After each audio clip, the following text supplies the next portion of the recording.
What we have here is a failure to communicate. That is a familiar line from an old movie, whose truth is still evident today.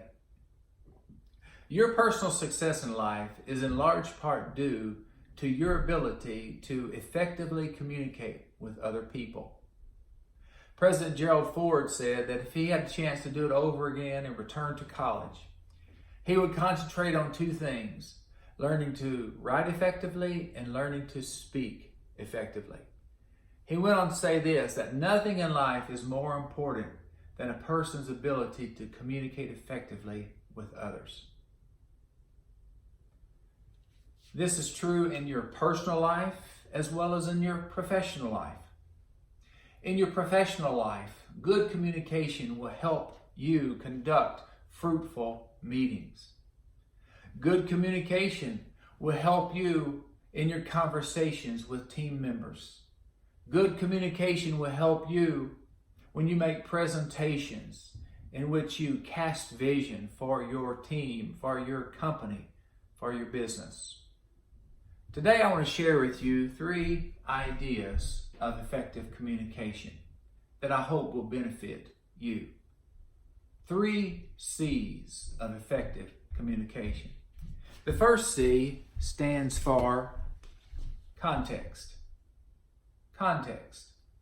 Every attempt to communicate has a context, a setting, a particular environment that it speaks into. You never speak into a vacuum.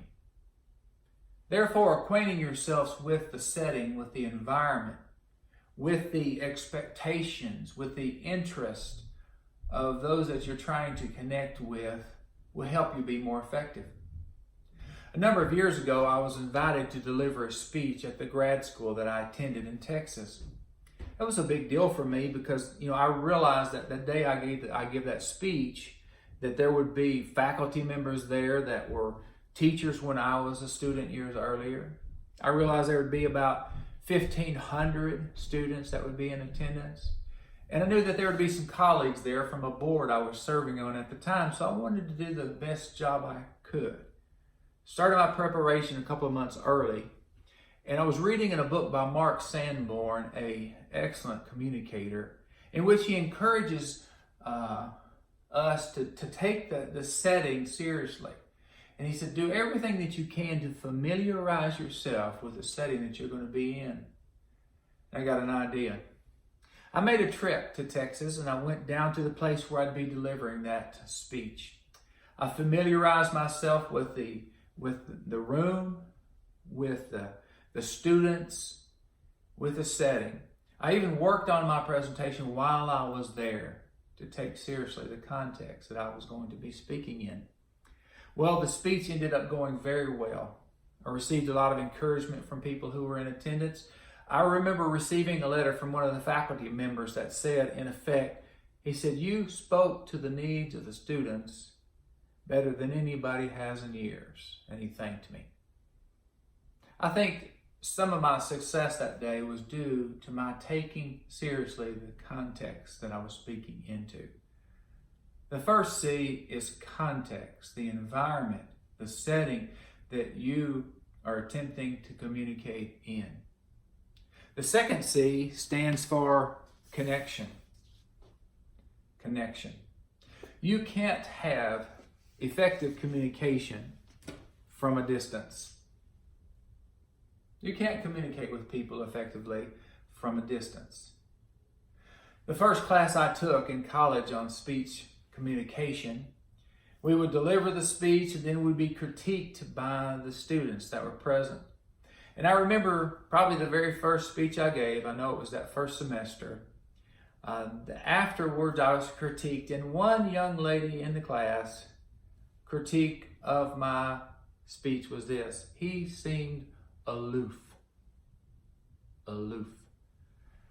Ouch. That's the exact opposite of what we need to be. Aloof means to be at a distance when we need to be connected. Connected to the subject matter, connected to the audience, connected so that we can actually communicate. You know, most speech training focuses almost exclusively on the subject matter itself and very little on the audience. But without some kind of connection with the audience, then no matter how good our subject matter is, it's of no good, because they're not going to receive it. They're not going to be communicated effectively to them. And as a matter of fact, in our day, subject matter is, you can access so much information and thoughts and ideas, you know, from the internet and books that are available. It's incredible. You know, I read not too long ago that a person today who buys a copy of the New York Times, in that one copy, has access to more information than a person living in the 1800s would ever have access to in their lifetime. So there's no shortage of good information out there, but there is a shortage of communication, because communication requires connection with the audience. John Maxwell is an extraordinary man who I'm sure you have heard about. He's written over 70 books. Can you imagine? 70 books in his lifetime. His book on communication is titled, Everyone Communicates, Few Connect. He said in that book this. He said that people cannot succeed in life without communicating effectively with others. And you can't communicate effectively with others without relating to, without identifying with. In other words, without connecting with them. The second C is connection. Connection with your audience. The third C is content. The actual content. This refers to the substance. It refers to the subject matter. It refers to what you have in your communication that will be of benefit to those who hear from you. The heart of what you want to get across. You know, years ago, Wendy's, the hamburger restaurant, had a series of commercials in which they posed the question, where's the beef? I remember one in particular. It was a little grandmother who went to a competitor hamburger place, bought a hamburger, took the bun off, looked inside and said, where's the beef? And of course the implication was that you go there, you're not going to get much, but you come here, you're going to get the beef. Well, in every communication, there comes a time when the audience, the listener, the reader asks the question, okay, now where's the beef? Where is the substance? Where is the content that I can benefit from in this piece of communication? You know, that kind of content doesn't just appear out of nowhere.